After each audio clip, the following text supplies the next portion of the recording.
المغرب ثم البقية، لأنه هو المنتخب الوحيد اللي قادر فعليا على أنه يكسر الحاجز كمان مرة في هذا المونديال ويوصل لأدوار متقدمة. الجماهير العربية هي منصبة على المنتخب المغربي، وما قال مدرب وجاب مدرب ما عنده خبرة.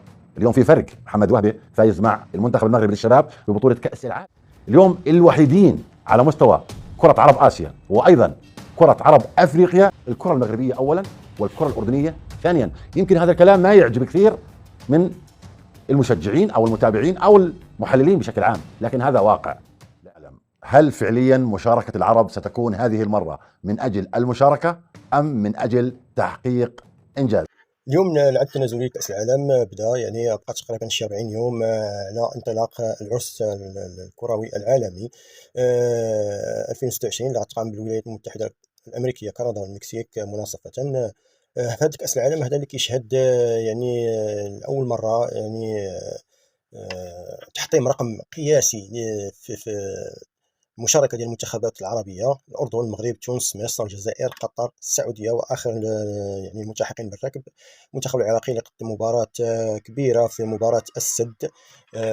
ف8 ديال المنتخبات كما قلت اللي غادي تكون المشاركة ديالها في هذه كأس العالم هذه. نشوفوا اليوم الإعلام الأردني اللي غادي يسلط الضوء على المشاركة ديال المنتخبات هذه والحظوظ ديالها باش تأهل الأدوار يعني المتقدمة، كما يعني كان المنتخب المغربي في دورة قطر. واش يعني عندهم الحظوظ باش يقوموا بنفس الإنجاز؟ فهذا اللي غادي نسمعوه ونشاهدوه من خلال هذا الفيديو هذا، الإعلام الأردني اللي صراحة حط المغرب في واحد الخانة وباقي المنتخبات العربية في خانة واحدة. خليكم تسمعوا. للأمانة المنتخب العربي الوحيد اللي كسر حاجز المشاركة هو المنتخب المغربي بوصوله إلى المربع الذهبي في بطولة كأس العالم 2022. فالسؤال المهم: هل فعليا راح نشوف منتخب آخر قادر على كسر حاجز المشاركة وتصبح مشاركته من أجل تحقيق إنجاز خلال مشاركته في بطولة كأس العالم 2026 القادمة؟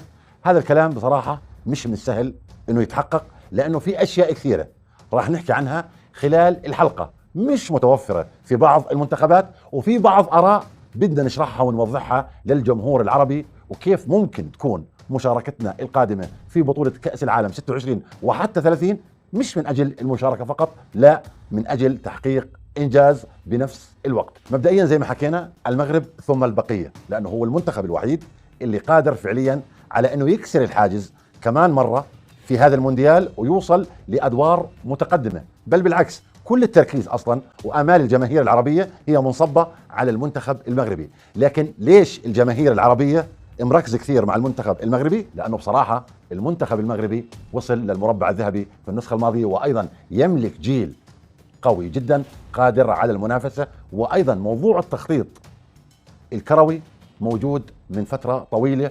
وبرضه المنتخب المغربي مش بس بمشاركته في بطولة كأس العالم قاعد بحقق إنجازات، لا، هذا الكلام من خلال مشاركته أيضا في الأولمبياد الماضي وأيضا في بطولة كأس أفريقيا الأخيرة. فبالتالي إشي طبيعي اليوم إنه إحنا نركز على المنتخب المغربي. لكن خلينا برضو نحكي عن المنتخبات الأخرى والآراء اللي قاعدين إحنا بنسمعها. مثلا بقول لك عشان تحقق إنجاز لازم يكون في عندك وصول أكثر من مرة لبطولة كأس العالم. أنا بشوف إن الإنجاز مش مرتبط بعدد مرات الوصول بقدر ما هو مرتبط بما تملك من جيل حالي قادر على المنافسة في بطولة كأس العالم القادمة. اليوم الأطلال وتقول لي أنا تأهلت 6-7 مرات لبطولة كأس العالم، لكن بالمقابل أنت في النسخة القادمة اللي بظل لها تقريبا أقل من شهر ونص ما عندك جيل وما عندك مقومات منتخب قادر للوصول إلى نقطة بعيدة في المونديال. فهذا الكلام بيكون متناقض. لأن اليوم إذا بدنا نرجع مثلا على تاريخ الكرة العربية، اليوم الكويت في فترة من الفترات سيطرت على الكرة العربية والآسيوية وحتى الخليجية، لكن هل الكويت اليوم من ضمن المنتخبات المتواجدة والمتأهلة إلى كأس العالم؟ لا. برضو اليوم في عندنا منتخب مثلا زي المنتخب الأردني لأول مرة بتأهل لكأس العالم، لكن هل هذا الكلام بيعني بالضرورة إن اليوم المنتخب الأردني كونه أول مرة متأهل لكأس العالم ما يعمل مفاجأة؟ لا، ممكن يعمل مفاجأة. ممكن واحد يقول لي كونك أنت أردني قاعد بتحكي بهاي الطريقة عن هذا المنتخب، لا، اليوم في اشياء وفي مؤشرات اليوم بقدر احكي عنها وبقول لك المنتخب الاردني على ضوء ذلك قادر على انه يصنع مفاجاه في بطوله كاس العالم. ما راح اقول لك المنتخب الاردني راح يوصل لدور مثلا الثمانيه او مثلا دور الاربعه، لكن قادر انه يوصل لدور 32 او حتى دور ال 16. وين المشكله؟ لانه انا مبدئي في الكلام انه يملك جيل. خلينا نروح مثلا على المنتخب المصري. المنتخب المصري يملك تاريخ مثلا على مستوى القاره الافريقيه ومتاهل اكثر من مره لبطوله كاس العالم.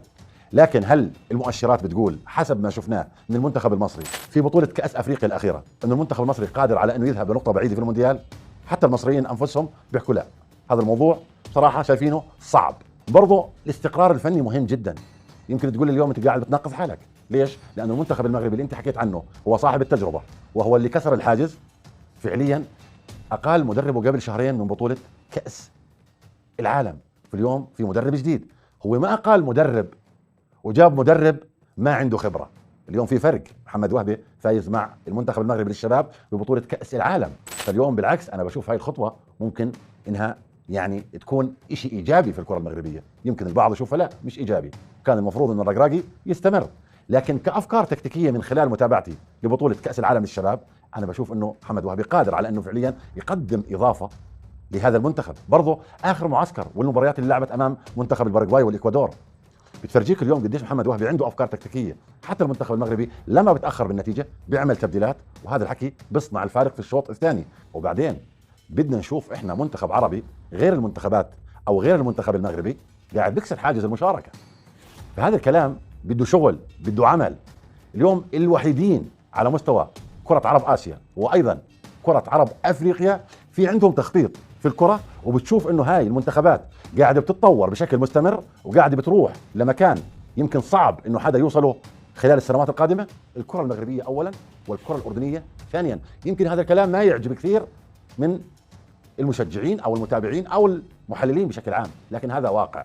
لانه انا اليوم ما بقدر ابني اشي للمستقبل لمجرد انه انا والله قاعد على الاطلال وبغني وبقول انا منتخبي عنده سلسله مشاركات في بطوله كاس العالم، عنده سلسله مشاركات، انا ما عندي مشكله. لكن هل عنده كسر لحاجز المشاركه؟ اكيد لا. لانه اليوم المشاركه من اجل المشاركه انا بشوفها هاي انتهت. احنا صرنا في 2026 وكل شيء قاعد بتطور على مستوى الكره الاسيويه وايضا الافريقيه. فكما سمعتوا معايا في المنتخب المغربي هو الوحيد اللي كيراهن عليه الجميع انه باش يدير واحد الانجاز في هذه الدوره هذه. ولو ان بعض النقاد ولا المحللين والمتابعين في الشان الرياضي تيقول لك بان هذه الدوره ديال قطر وهذاك البلوغ للنصف النهائي فهو صعيب انه يتكرر. كنجاوبوهم كنقول لهم سيدي حنا ما بغيناش نصف النهائي، هذه المره هذه بغينا كاس العالم. حنا صافي ولينا كنلعبوا على كاس العالم. فراك شفتوا معايا المنتخب الشبان فشكون اللي كان كيعطيه انه غادي يدي الكاس وضد شكون؟ يعني ضد اعتد المدارس يعني الكرويه، اسبانيا، البرازيل، اليابان، الارجنتين، كلهم يعني جاو قدام المنتخب المغربي الشبان وتقصاو. فلما لا المنتخب المغربي الكبار تا هو خصو يعني يفكر انه يعني صافي يعني خص يعني اللعب على كأس العالم والتتويج بهذا اللقب هذا اللي ما بقاش صعيب بحكم ان يعني اللعابه ديالنا كيلعبوا في دوريات كبيره. لما لا المنتخب المغربي قادر باش يتوج بهذه الكأس هذه. العبره كانت بمنتخب المغربي للشبان. كان الفيديو ديالي موعد حتى نتلاقاو في فيديو اخر ان شاء الله.